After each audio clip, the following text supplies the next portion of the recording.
O que aconteceu quando um milionário levou uma mulher sem teto ao casamento da ex? A cena começou com um envelope pesado sobre a mesa de mogno, o nome bordado à mão, o lacre em cera quebrado. William Lancaster segurou o convite entre os dedos e sentiu, por um segundo, o peso de tudo que já havia sido. Olivia Harrington. 3 palavras que ainda soavam como uma sentença para ele.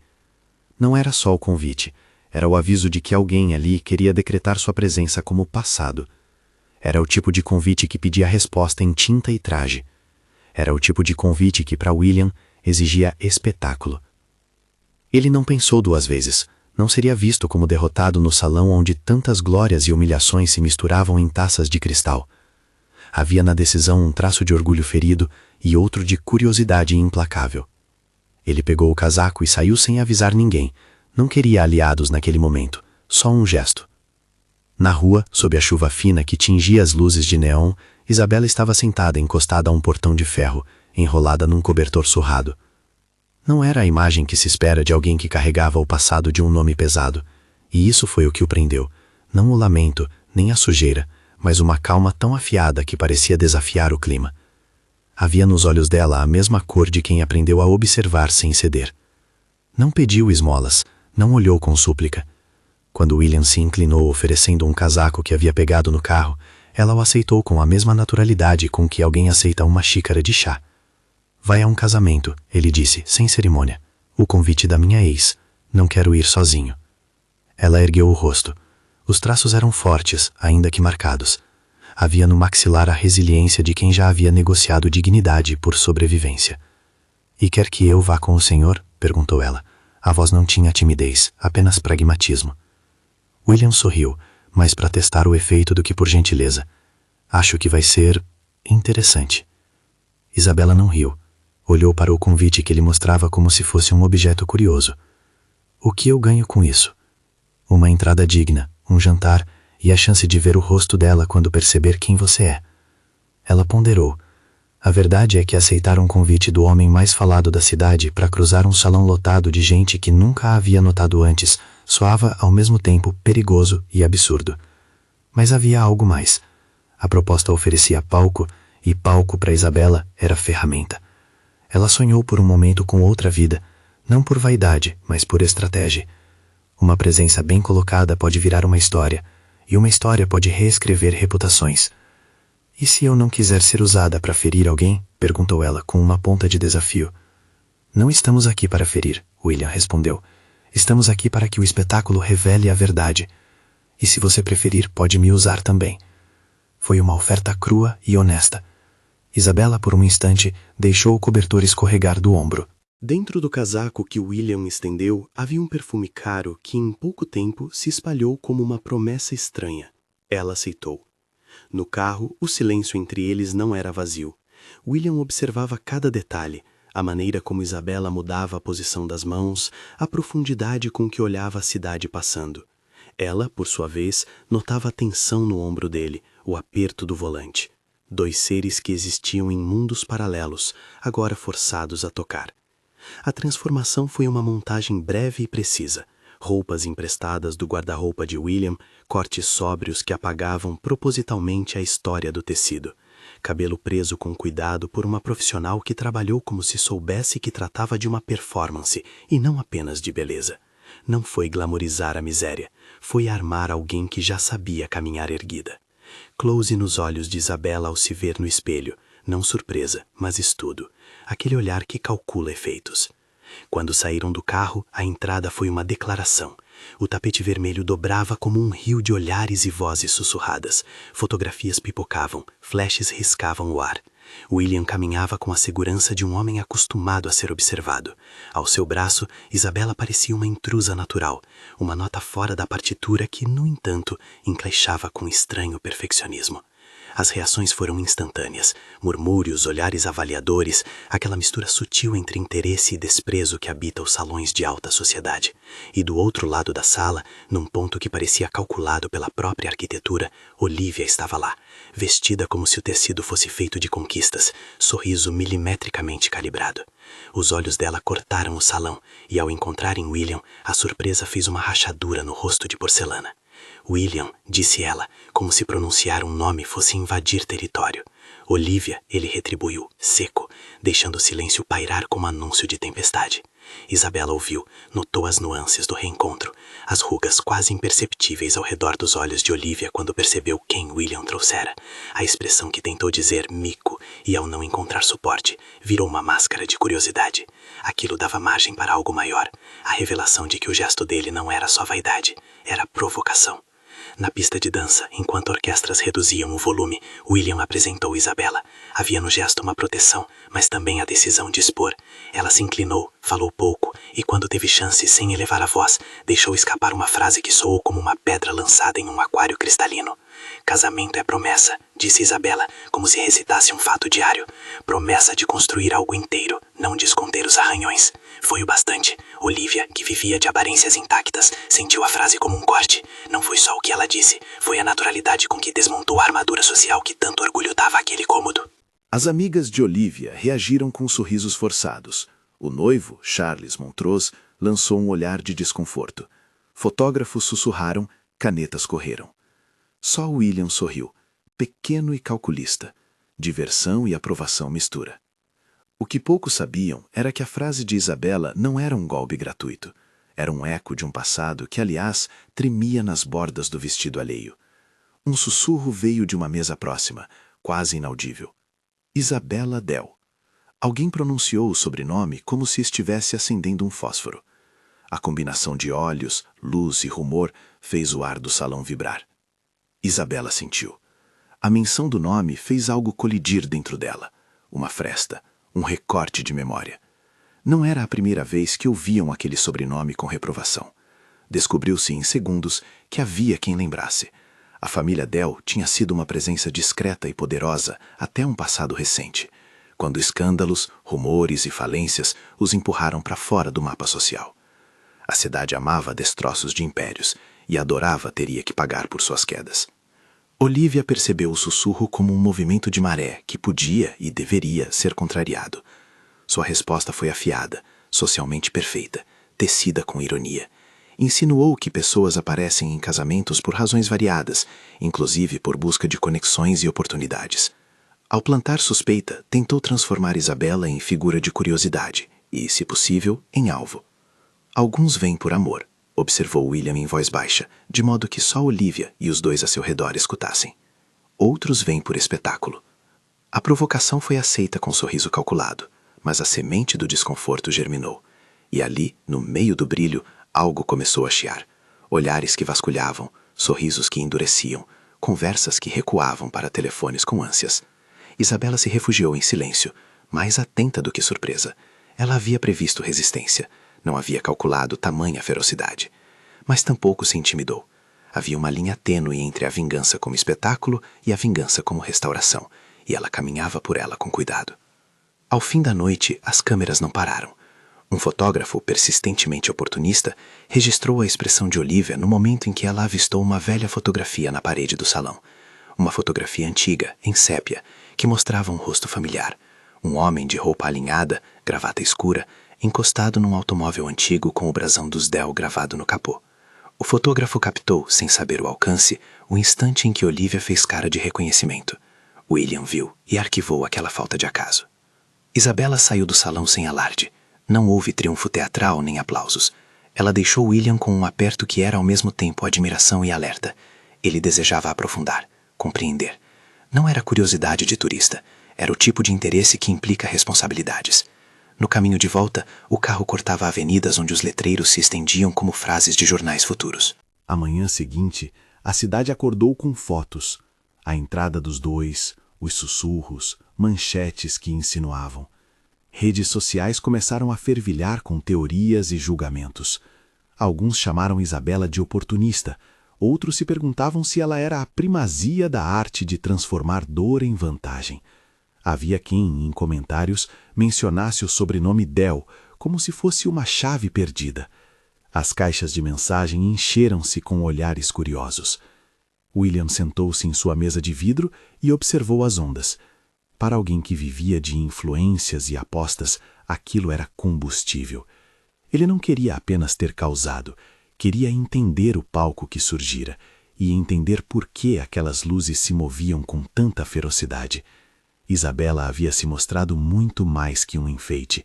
Havia compostura, conhecimento de códigos sociais, maneirismos que denunciavam educação e notícias antigas que sua memória preferia manter enterradas. Ele não era homem de impulso e sem razão. Por isso, no mesmo dia, pediu à sua assistente que fizesse pesquisas públicas, registros de empresas, arquivos de jornais, listas de falências. Nada além do que estivesse ao alcance de qualquer cidadão curioso, sem invasões, sem passos imorais. Havia limites que William respeitava mesmo quando a curiosidade o devorava.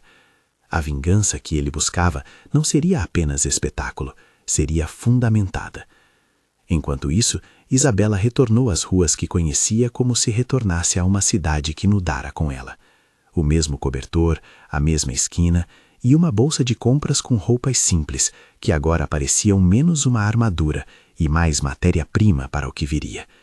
Ela sentiu a mudança no ar, não só pelas manchetes, mas pela sensação de olhos que a observavam com uma mistura de pena e cálculo.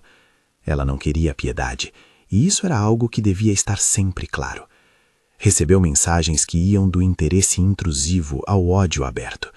Uma delas, anônima, dizia apenas: "Cuidado com quem te estende a mão." Outra, mais direta, mais cruel, sugeria que ela era uma impostora tentando recuperar um lugar que não lhe cabia mais. Isabela leu e guardou cada uma como se anotasse as batidas de um relógio.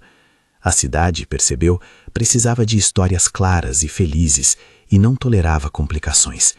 Ela sabia que seu passado, se revelado sem contexto, poderia transformá-la em espetáculo cruel. Não era segredo para Isabela que tinha origens. Não se tratava de ostentação. Era um recorte de vida, amassado por perdas. Seu sobrenome, Bell, havia pertencido a uma família que lidava com consultoria, investimentos discretos e uma influência que se estendia como raízes. A queda não fora súbita.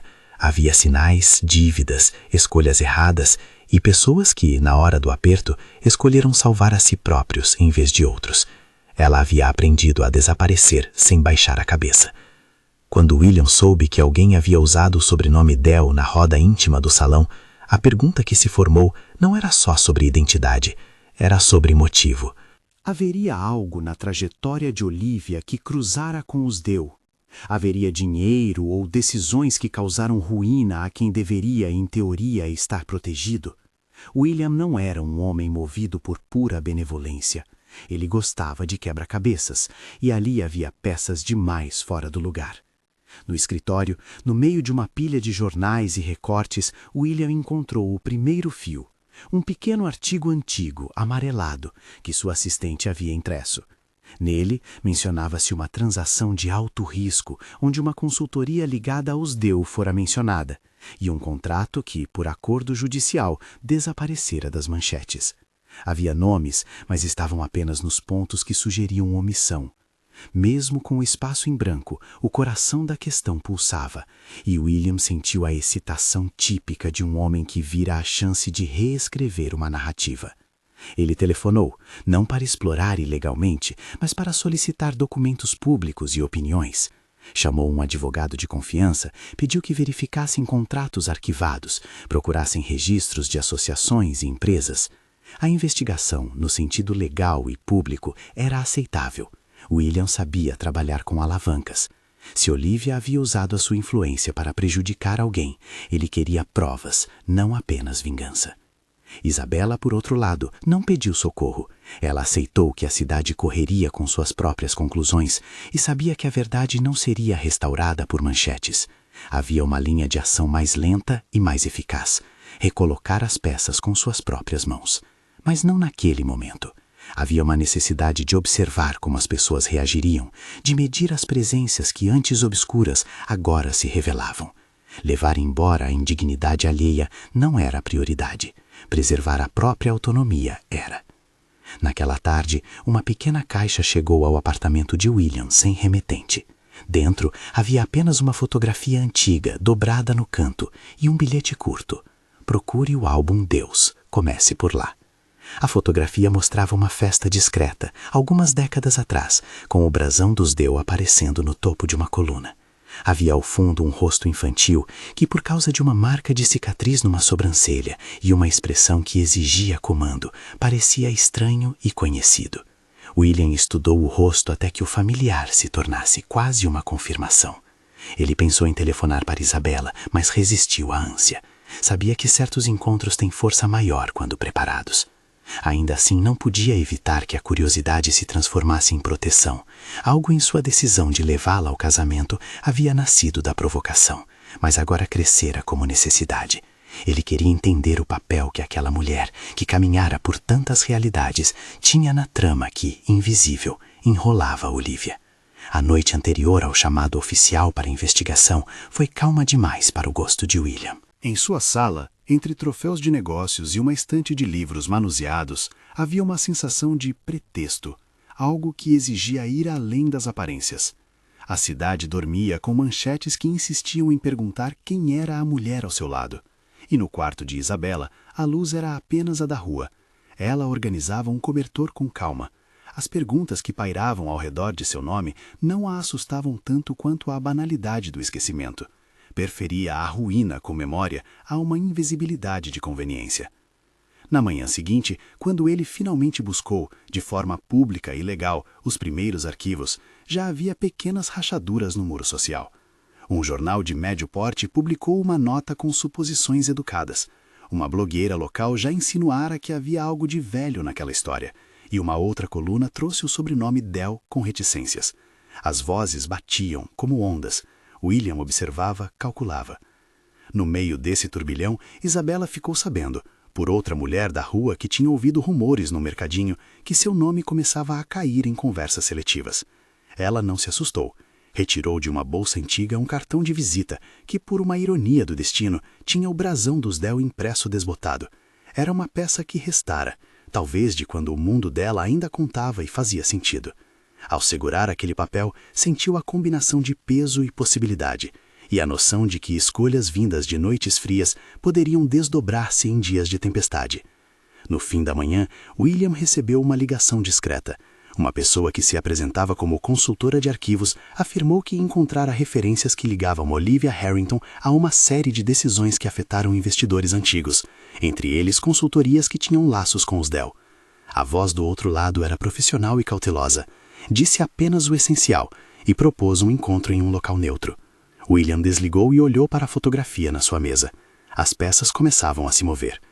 Isabela caminhava pela cidade com a consciência de quem carregava um fósforo que poderia incendiar histórias. Quando o telefone tocou, era uma mensagem simples. Não confie em todo mundo. Apague os números do cartão que te dei. Não havia assinatura. Havia, no entanto, urgência. Ela não podia saber ainda se a mensagem vinha de alguém que queria proteger ou de alguém que queria manipular. O mundo dela, que já conhecia a traição como moeda, sabia que os sinais precisavam ser recebidos com cautela. William decidiu que não puxaria as cordas sozinho. Havia riscos em transformar curiosidade em campanha. Havia equipe para isso. Advogados, auditores, contatos que poderiam acessar dados públicos e iniciar um processo de verificação. Havia também a ética de não se tornar justiceiro de fachada. Ele queria provas robustas antes de convocar o tribunal público. E se havia um modo de fazer aquilo sem transformar Isabela em bucha de canhão, encontraria. A cidade continuava a falar. As redes empilavam suposições. A elite sussurrava. Alianças sutis eram testadas. Para muitos, aquilo era entretenimento. Um espetáculo urbano onde nome e destino se misturavam como nas novelas que passavam aos domingos. Para Isabela, era a chance de decidir se deixaria o passado definir seu futuro ou se escreveria o próximo capítulo com as próprias mãos. Para William, era uma armadilha que poderia revelar mais do que a imaginação permitia. Conexões, traições e talvez um culpado que não esperava. E claro, havia Olivia, cujo sorriso começava a rachar em linhas finas. Ainda havia muito para ser dito, muitos lugares para onde a verdade poderia se esconder. O convite queimava como memória na gaveta de William. A imagem do tapete vermelho, com Isabela ao seu lado, ficaria na memória de todos como o primeiro ato. E como todo bom primeiro ato, deixou perguntas. Quem era ela, de fato? Até que ponto Olivia havia cruzado a linha? e o que motivara William a transformar um gesto de orgulho em uma série de peças que poderiam derrubar um império social. No escritório, quando a fotografia antiga encontrou sua companhia no envelope endereçado sem remetente, William soube que o jogo havia começado de verdade. Ele deslizou o papel sobre a mesa, leu a mensagem curta no verso. Há mais no álbum. Havia nas linhas do bilhete um aviso e uma promessa. Ele guardou o papel no bolso do casaco, olhou para o céu cinzento e sentiu, pela primeira vez desde o convite, que aquilo poderia lhe custar algo mais que a satisfação de humilhar uma ex-noiva. Havia risco pessoal, havia consequências. Do lado de fora, Isabela cruzou uma rua pensando no que faria a seguir. Havia pessoas que a viam como caso de polícia e outras que a veriam como oportunidade. Ela respirou, sentiu o cheiro da cidade e sorriu como quem aceita o desafio de caminhar por cima de nomes quebrados. A vida havia lhe dado palavras afiadas como lâminas e um silêncio que ensinara a perceber mentiras. Se o passado tocava seu nome, ela não recuaria. Não por vingança, por necessidade. E assim, no meio de manchetes e sussurros, começou a construção de um tabuleiro. Peças movendo-se, apostas feitas. William preparou a equipe. Isabela guardou um segredo que poderia reacender ruínas. Olivia treinou o sorriso que costuma esconder tempestades. A cidade, por sua vez, aguardava o que, naquela narrativa, seria exposto. Um único fio, uma fotografia, um nome sussurrado. Deu. Era suficiente para acender curiosidades e abrir portas que talvez deveriam permanecer fechadas. Havia, claro, um perigo óbvio, transformar dor em espetáculo. William pensou nisso com seriedade. Se havia exposição, que fosse por verdade e por justiça formal, não por animosidade pessoal. Se havia vingança, que ela tivesse base, que não fosse apenas ruído. Isabela queria reconstituir a própria história sem perder a própria voz. Ambos sabiam que, ao mexer naquela nobre história quebrada, poderiam despertar forças que iam além de ressentimento, inimigos com reputações, aliados escondidos e investimentos que não aceitavam sombras. A primeira parte do jogo estava montada. Os olhares haviam se cruzado nos refletores de um salão. Um sobrenome fora sussurrado. Uma fotografia surgira como convocação. Havia no ar a sensação de que o espetáculo ainda não terminara, apenas mudara de palco. William fechou a gaveta onde colocara o bilhete e por um instante se permitiu imaginar as possibilidades. Isabela caminhou de volta à sua esquina, ajeitou o cobertor e observou as pessoas passarem como se fossem páginas. Do outro lado do espelho urbano, Olivia revirou o vinho de sua taça e calculou danos. O telefone de William tocou. Era a voz do advogado, firme e clara. Há registros, mas são fragmentados. Precisamos do acesso ao álbum e de testemunhas que aceitem falar. A frase soou como um convite e uma advertência. Ele respondeu que conseguiria ambos. Não sabia ainda como, mas sabia que a consequência de sua escolha no salão não seria apenas uma noite memorável, seria o começo de uma investigação que tocaria, em partes, no âmago da cidade. E enquanto as luzes do dia mudavam de cor, o primeiro telefonema que ligou a cena social a procedimentos formais foi feito. As peças estavam em movimento. A história que havia começado com um convite e uma decisão impulsiva transformava-se em algo maior. Uma sequência que exigiria provas, paciência e coragem. As perguntas pendiam no ar como cortinas por abrir. Quem puxaria a primeira? Quem teria força para ouvir o que viesse depois? A fotografia no envelope pesou como sentença quando William a virou sobre a mesa. O rosto infantil, a sobrancelha marcada, os olhos com uma clareza que ele já havia observado no salão. Tudo ali parecia indicar que aquilo não fora acaso. Agora as peças precisavam de mãos. Ele começou ligando para os nomes que já eram parte do seu mundo. Helena, sua assistente jurídica, Henrique Salazar, advogado de confiança, e Marina Rios, uma procuradora com quem mantinha relações cordiais dentro dos limites éticos. Não faria nada sozinho. Não se tratava apenas de satisfazer um ego. Havia, por trás daquele papel amarelado, a possibilidade de descobrir se Olivia havia atravessado linhas que não deveriam ter sido cruzadas. Enquanto William armava a rede legal, Isabela continuava a sua rotina de esquina, como quem conserva um território secreto. Não era vida que ela ostentava, era resistência. As mensagens anônimas continuavam chegando, algumas ameaçadoras, outras carregadas de informação útil, recortes de jornais, referências a pessoas, um nome aqui, uma data ali. Um desses recados continha uma pista concreta, um endereço antigo, um depósito em que, décadas atrás, a família Deu mantivera pertences. A ponta do fio estava solta. Puxá-la poderia desfazer mais do que lembranças. William autorizou buscas formais e pediu que Helena obtivesse, via canais legais, acesso a arquivos públicos e a registros de empresas. Ele sabia que o peso do processo formal lhes daria credibilidade quando enfrentassem a muralha de influência que Olivia construíra. Henrique aconselhou cuidado com espetáculos. Provas, William, não narrativa, não mais que isso. Ele não gostava de transformar uma investigação em tribunal de opinião.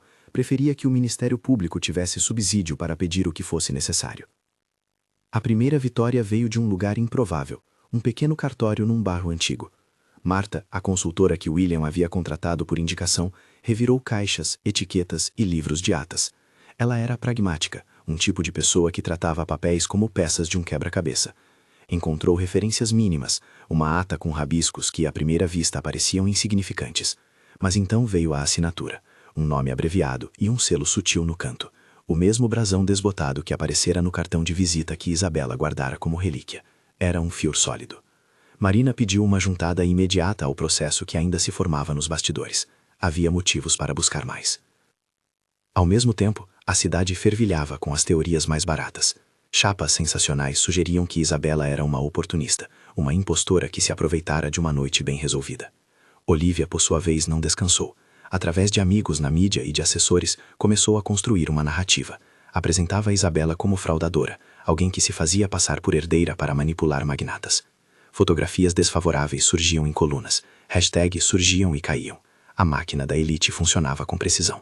Atacar a credibilidade de quem ameaçava a ordem. Foi nessa escalada que o primeiro golpe físico aconteceu. O carro de Isabela, um velho sedã que ela mantinha como relicário de pequenas conquistas, apareceu com o vidro traseiro riscado profundamente. Uma letra desenhada em tinta que ela reconheceu como uma ironia cruel. Não havia violência direta, mas havia mensagem. A polícia registrou o boletim. Não havia naquele ato prova de autoria, apenas uma assinatura de medo. A fotografia foi divulgada nos mesmos sites que questionavam sua história. Para muitos, aquilo seria motivo de escárnio. Para Isabela, foi reforço de que a exposição trazia riscos reais. William ficou furioso. Não era mera vaidade. Era a sensação de alguém que puxa um fio e encontra como resposta dentes afiados. Ele aumentou os cuidados em torno dela. Pediu que um carro da sua segurança acompanhasse discretamente as rotas de Isabela, sem torná-la um espetáculo. Ele também intensificou as solicitações formais, pedidos de informação a bancos, pedidos de cópias de assinaturas, checagens em cartórios, tudo dentro da legalidade. Henrique lembrava o tempo todo que atos extrajudiciais poderiam complicar a ação e colocar tudo em risco. No centro desse movimento estava Marcos Lemer, um nome que até então residia em rumores de corredores, ex-executivo de uma empresa de investimentos ligada a Olivia como consultor de operações. Marcos fora aquele que, em princípio, mantinha silêncio, porque silêncio o mantinha seguro. Mas quando William e Henrique o encontraram, num café de fachada neutra, ele não estava mais interessado em preservar status. Tinha olhos cansados e mãos que tremiam ao colocar um envelope sobre a mesa. Dentro haviam planilhas, registros de transferências, contratos onde as iniciais de Olivia apareciam com uma regularidade que não era coincidência. Eles fingiram que era consultoria, disse Marcos, a voz arrastada. Mas havia rotas de saída, pagamentos recomendados a contas intermediárias, contratos de serviços cujo objeto nunca existiu, assinaturas que eram diretrizes, não autorizações. Eu sabia que não estava limpo, e quando pediram que eu ajustasse números, eu disse que não faria. Eles me silenciaram com promessas. Eu não sou herói. Só não quero que a minha passagem neste mundo seja comprada por silêncio. Henrique ouviu tudo em silêncio, anotando. Marcos não tinha intenção de expor nada sem proteção. A procuradora Marina, que entrara em contato e vinha acompanhando os desdobramentos, ofereceu um caminho. Depoimento sob compromisso, colaboração em troca de proteção legal. Não prometeram perdão, mas ofereceram a chance de que a verdade fosse formalizada. Marcos aceitou. Em mãos legais, o envelope que ele entregara se transformou em prova. Com o material em mãos, atestados de transferências, contratos com cláusulas vazias, e-mails que indicavam aprovações, Marina pediu um pedido de quebra de sigilo bancário para as contas relacionadas. O juiz acolheu os indícios. A ação demorou o tempo processual necessário. Enquanto isso, Olivia respondeu com a ofensiva de sempre. sorrisos calculados, entrevistas com tom de vítima e reportagens que tentavam reduzir Isabela à peça de um espetáculo. O objetivo era claro: desacreditar a fonte antes que ela abrisse uma porta maior. Isabela, por seu lado, não queria a manchete. Queria provas que libertassem o nome dos seus e que, ao mesmo tempo, mostrassem que sua história não era um objeto de consumo. Ela passou a colaborar com Marcos e com a equipe de investigação de forma prática. Mostrou documentos velhos, indicou pessoas que lembravam dos Dells com detalhes que não apareciam nos jornais. Lembranças de negócios, de reuniões, de contratos assinados em mesas de mogno. Havia nas memórias dela fragmentos que combinavam com o material de Marcos. Aquilo aumentou a confiabilidade do conjunto probatório. A mídia que até ali alimentara a narrativa de Olivia começou a amolecer. Não por compaixão, mas por leitores que queriam fatos. Quando Marina obteve a quebra de sigilo e provas materiais, peças que faltavam começavam a clarear. Contratos com assinaturas idênticas, ordens de pagamento que levavam a contas de fachada e que em seguida voltavam transformadas em vantagens para um grupo seleto. As provas não eram poéticas, eram números, e números, no fim, falam uma língua difícil de negar. Foi nesse ponto que Olivia elevou o tom. Em eventos públicos, acusava William de manipulação. Em colunas, dizia que ele queria se vingar de um episódio antigo. O tom era de quem sabia que a opinião pública podia ser moldada. Era um ataque pessoal, que buscava, sobretudo, diminuir o peso legal das acusações, transformando tudo em briga de família. Alguns investidores vacilaram, alguns conselhos pediram cautela. Mas Marina tinha o que precisava para um pedido de audiência privada com a inclusão de testemunhas e documentos. Henrique e William concordaram que o próximo passo exigia estratégia. A verdade precisava ser apresentada de forma que a justiça não fosse apenas simbólica, mas efetiva. William sugeriu então uma reunião no Harrington Club, uma dessas instituições onde as decisões veladas da cidade se formavam. Não um palco público, mas um local onde os envolvidos, os conselheiros e alguns poucos jornalistas convidados pudessem assistir ao desenrolar das provas. Marina, depois de ponderar, aceitou comparecer. Ela disse apenas: se há prova suficiente para um mandado, pedi-lo-ei, mas antes quero que a forma como essa prova será apresentada não comprometa o processo. William não queria paradas teatrais, queria um momento adequado para que a justiça entrasse em cena sem parecer coadjuvante. Isabela, que poderia ter se esquivada, decidiu ir, não por vaidade nem por vontade de humilhar, por uma razão mais íntima. Precisava que aquele capítulo acabasse com dignidade. Ela queria olhar para Olivia e dizer a verdade em voz alta, sem que fosse reduzida a fato decorativo. Antes de entrar no clube, no vestiário onde ajeitava o vestido que usaria naquela noite, discreto, menos espetáculo do que firmeza, respirou e lembrou-se de quem foi quando tinha tudo. Uma mulher que soube gerir crises e que aprendeu a não esperar favores. Era uma posição que naquele momento contaminava a coragem com responsabilidade. O banquete deu-se em um clima contido. Luzes mornas, o zumbido discreto de conversas que tentavam parecer alheias ao que viria. Entre os presentes estavam nomes de peso, alguns curiosos, outros ali por tibieza. Marina fez sua entrada com a autoridade com que entrava em audiências, papelada em mãos, olhar profissional. Ao seu lado, Marcos entrou sob promessa de sigilo, mas com o rosto que denunciava a decisão difícil que tomara. William observava, sempre calculista, mas com uma atenção que não podia fingir. Olivia, no centro do salão, manteve o sorriso que lhe servira por anos. Charles Montrose, seu noivo, estava pálida. Henrique pediu que os jornalistas presentes aguardassem em uma sala lateral. O que ocorreria ali não seria espetacular. Era, ao contrário, um rito de procedimentos.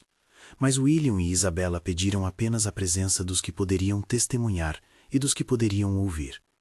Marina abriu a sessão com o que o processo exigia, resumiu as diligências e, com paciência, foi distribuindo comprovantes. Mostrou transferências, contratos e correspondências com termos que mostravam favorecimento e instruções para a execução de pagamentos a terceiros. De dentro do envelope que Marcos entregara, vieram nomes, datas e pagamentos que coincidiam com contratos cujos recursos desapareceram em rotas de intermediários. A reação do salão mudou de curiosidade para surpresa. Algumas vozes baixas falaram sobre conflito de interesses, outras sobre o impacto financeiro. Olivia manteve a expressão firme por alguns minutos. Depois começou a transpirar fina gota no bordo do lábio. Ela tentou interromper. Falou de forma rouca ao microfone. Isso é encenação. Não tenho nada a ver com transferências irregulares. Mas Marina tinha o poder que aquilo demandava. Havia obtido junto ao juiz um mandado de busca e apreensão baseado nas provas reunidas. E mais importante, havia assinado um pedido de prisão cautelar, com base em risco de destruição de provas e influência sobre testemunhas. Quando os oficiais chegaram discretamente, o salão prendeu a respiração. Não era imagem de novela, era procedimento. Olivia não teve espaço para teatralidade. Por instinto tentou apelar para a plateia, para o costume de que poder comprime processos. Charles deu um passo hesitante para a frente como se pudesse interpor-se. Mas a lei age com outro ritmo. O policial entregou a intimação. Maria, a chefe de polícia local, leu com voz mecânica e firme. Olivia ouviu a leitura e, por um segundo que durou um instante, perdeu a máscara. Foi o tempo suficiente para que Isabela percebesse nos olhos de Olivia não somente medo, mas um cálculo. Como proteger o que restava de status? A prisão foi feita sem cenas de agressão pública. Olivia foi conduzida em silêncio. O povo do clube, vendo a imagem daquela mulher que até então fora símbolo de ascensão e domínio, sair escoltada. Os flashes dos celulares jorraram, mas era a eficiência da lei que dominava. Nenhuma humilhação dolosa foi instigada. A cidade observava o início de um processo que mostrava mais do que vingança. Mostrava consequências. No dia seguinte, as manchetes não mais se ativeram à figura de Isabela como oportunista. As palavras que tinham peso jurídico agora dominavam. Mandados cumpridos, prisão preventiva decretada e investigações em curso. Havia, claro, opiniões divididas, e muitos ainda preferiam reduzir tudo à guerra entre ricos. Mas o processo avançava, e com ele o fato de que as acusações eram formalizadas exigia defesa legal robusta. Olivia teve direito a advogado.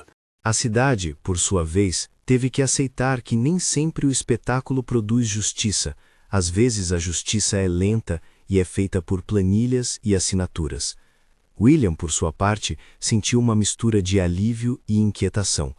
A vitória inicial não apagava o efeito de uma vida inteira de ruínas para quem havia sido atingido. Ele sabia que o caminho para reconstituir algo era mais longo e mais árduo do que prender alguém. Por isso, ao invés de se embriagar com a sensação de justiça, ele dedicou-se a pensar no próximo passo, a reconstrução, o legado e, sobretudo, a responsabilidade para com Isabela. A reputação de Isabela sofreu um processo desconfortável. Embora a narrativa pública começasse a mudar, o estigma não se desfaria da noite para o dia. Ela precisou lidar com entrevistas convocadas por jornalistas que antes a atacaram e agora a buscavam como fonte. Em algumas ocasiões, as perguntas foram cruéis, focadas mais em sua vida na rua do que nas provas que haviam trazido Olivia a julgamento. Isabela recusou o jogo fácil. Optou por falar com poucas pessoas, aquelas que queriam ouvir a verdade sem espetacularização. Havia no seu modo de responder, calmo, direto, sem necessidade de dramatizar, uma força que fez com que muitos pensassem duas vezes antes de repetir julgamentos antigos. Enquanto Olivia enfrentava a fase inicial do processo, William e Isabela trabalharam na reconstrução concreta. Não se tratava de montar um instituto de caridade com o brilho de anúncios. Tratava-se de restituir o que podia ser restituído. Clientes lesados, contratos interrompidos, reputações manchadas. Eles decidiram recuperar o nome Deu, não como símbolo de indulgência, mas como promessa de uma consultoria que agisse com transparência. Veteranos da área que lembravam o trabalho sério dos Deus no passado juntaram-se com cautela. Marcos, que assumira a decisão de falar, decidiu colaborar também com a nova consultoria, não como herói, mas como alguém que agora queria arrumar os estragos. A Deu Consulting reabriu em um escritório discreto, mesas de madeira clara, estantes com livros de contabilidade e políticas públicas e uma equipe formada por pessoas que entendiam de reconstituição e compliance. Isabela tomou para si o papel de liderança operacional, não por ser figura decorativa, mas porque tinha experiência que ia além dos contratos, tinha o entendimento das falhas que precisavam ser consertadas. Ela treinou equipes, revisou contratos e instituiu práticas de transparência. William ofereceu capital e suporte, mas, crucialmente, não impôs sua vontade. Havia uma linha clara. Ela seria a face e a decisora, ele o parceiro estratégico. Essa diferença de papéis foi essencial para que a narrativa não se tornasse de resgate paternalista. Era uma parceria com limites e autonomia. Ao mesmo tempo, o processo contra Olivia se arrastava com a morosidade do sistema. Houve defesas ardilosas, recursos e manobras que tentaram desacelerar o trâmite. A imprensa que havia assistido ao momento da prisão agora assistia a capítulos jurídicos que exigiam paciência. Marina e Henrique continuaram a trabalhar. A procuradora buscava consolidar o melhor caso possível. Henrique, com sua perspicácia, ajudava a manter a integridade das provas reunidas. Em diversas audiências, testemunhas foram ouvidas, peritos analisaram documentos e especialistas explicaram estruturas financeiras complexas. Em meio a isso, a relação entre William e Isabela cresceu de forma a ser cuidadosa quanto à intimidade que surgia. Houve momentos de proximidade, cafés, almoços rápidos entre reuniões, olhares que partilhavam cansaço e pequenas vitórias, mas também houve distância, pois cada um lutava com as consequências psicológicas do seu passado. William, acostumado a controlar ambientes, teve de aprender a lidar com impotência moral. Sua iniciativa desencadeara uma tempestade que mudou muitas vidas. Isabela, por sua vez, teve de confrontar a memória de quem fora e a necessidade de reescrever-se em outro lugar. Entre os dois, o afeto cresceu sem pressa, com diálogos que afinavam expectativas e limites. Houve também rupturas. Pessoas que antes eram aliadas de William, temendo associação com o escândalo, retiraram seu apoio. Alguns antigos clientes da esfera de Olivia se afastaram com receio da exposição. Isso forçou a Deal Consulting a trabalhar com menos glamour e mais consistência, o que, a longo prazo, fortaleceu a reputação da empresa. Clientes que buscavam segurança e ética passaram a confiar numa consultoria que se mostrara pronta a encarar tempestades. O processo culminou em um momento público que não foi exatamente espetáculo, mas teve um peso simbólico. A leitura pública das principais provas, feita por peritos e lida em sessões que foram abertas a quem quisesse acompanhar. As acusações contra Olivia reuniam desvios, direcionamentos de fundos e favorecimentos pessoais que se traduziam em danos econômicos e materiais a vários participantes. A promotoria apresentou o quadro com calma e evidência. A defesa tentou desqualificar testemunhas e certos documentos, mas não conseguiu desmontar o mosaico montado a partir de transações que eram, em sua essência, um padrão. Olivia foi sentenciada em parte pelos fatos que constavam em papéis e por depoimentos que a cercavam. A pena, quando veio, não recuperou tudo o que fora perdido. O sistema jurídico não prometeu milagres. No entanto, foi uma resposta institucional que mostrou que crimes cometidos em salas de reunião e encobertos por sorrisos têm sim consequências quando há vontade cívica para investigar. A cidade assistiu, e a lição ficou. Posição e renda não garantem impunidade. Depois do julgamento e das repercussões, a vida tomou um ritmo diferente para os protagonistas.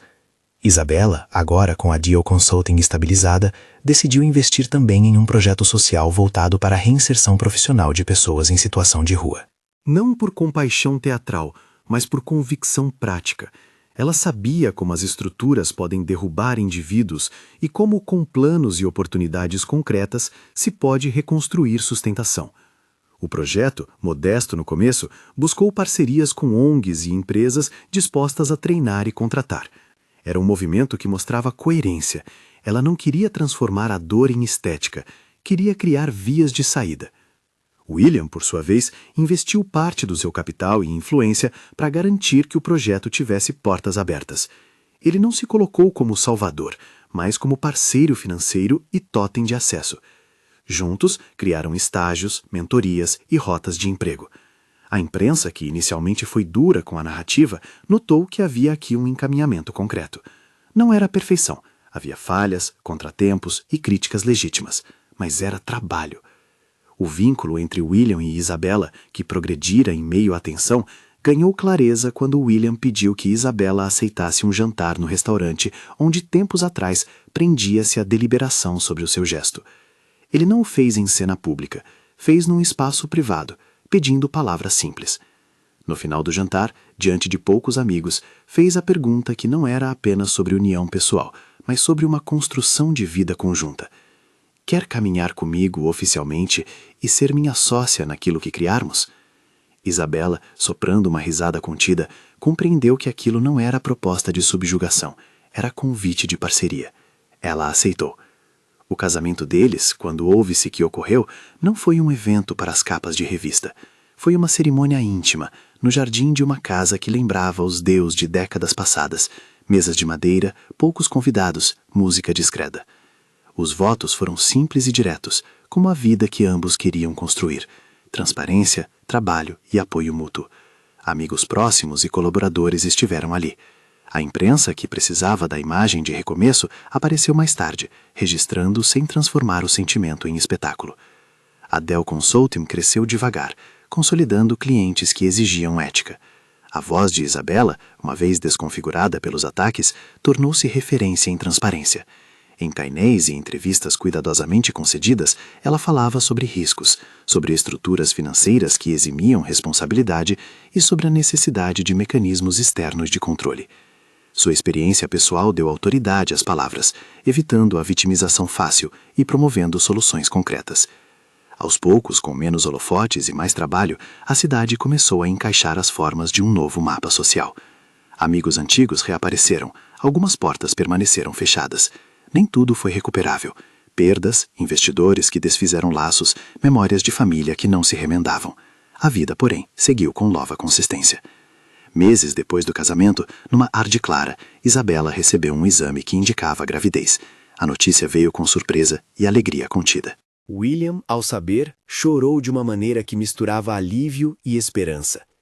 Eles decidiram, em consenso, manter privacidade quanto ao acompanhamento, abrindo mão do espetáculo para preservar aquilo que era exclusivamente deles. Quando, numa pequena história compartilhada com poucos, anunciaram que esperavam gêmeos, não havia triunfo descabido. Havia a percepção de que novos começos vêm com responsabilidade e trabalho. A nova família não eliminou os desafios. Havia terapia para traumas antigos, rotinas para estabelecer e uma responsabilidade pública que vinha do trabalho que mantinham. Olivia, por sua vez, lidava com as consequências legais e com a reconstrução pessoal, um processo lento, com penas e com a difícil tarefa de encarar as escolhas que a levaram àquele ponto. A cidade aprendeu que nem sempre personagens ruins são absolutamente ruins, nem que vítimas são sempre inocentes sem sombras. Havia complexidade, e a justiça funcionou como tentativa de dar consequência às ações. No desfecho dessa sequência, William e Isabela sentavam-se frequentemente no escritório da Dell Consulting, olhando a cidade da janela ampla.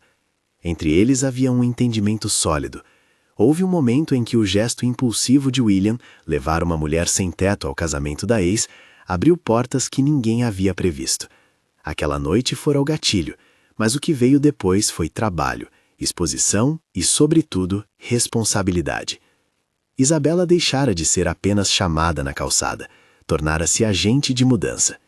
William aprendera que o comando sem direção pode ser perigoso. Ele aprendeu a submeter sua vontade à moral e ao método. A imagem final que permanece não é de vingança triunfante, mas de reconstrução cuidadosa. Dois sócios, agora também família, trabalhando para transformar uma falha social em processo de reinserção. Clientes que buscaram transparência agora encontravam alguém que conhecia o preço de uma reputação quebrada. E a cidade, que assistira à queda de uma figura poderosa, viu também que instituições existem para funcionar, quando há quem as utilize para investigar e quando há a coragem de transformar privilégios em compromissos. E se alguém perguntar ainda o que aconteceu quando um milionário levou uma mulher sem teto ao casamento da ex, a resposta hoje é longa e cheia de consequências. Houve exposição, processo, prisões e, sobretudo, uma reconstrução que não nasceu de espetáculo, mas do trabalho sujo e exigente de provar, provar e provar, até que o peso dos papéis se tornasse verdade. Houve humilhação pública para alguns, e para outros a chance de reescrever um nome. Houve riscos e danos que nem sempre se repararam, e foi preciso aceitar que a justiça institucional é necessária, ainda que lenta. No fim, Isabela reconstruiu o que havia perdido e transformou sua experiência em ação coletiva. William aprendeu que seu papel de influente poderia ser usado para promover correções, não apenas para aplacar egos. Juntos, fundaram algo que procurava evitar que outras pessoas passassem por ruínas semelhantes. O casamento e os filhos foram consequência de uma aliança que começara num gesto impulsivo e havia evoluído para parceria consciente. Se gostou da história, curta, inscreva-se no canal e conte nos comentários qual cena mais te surpreendeu.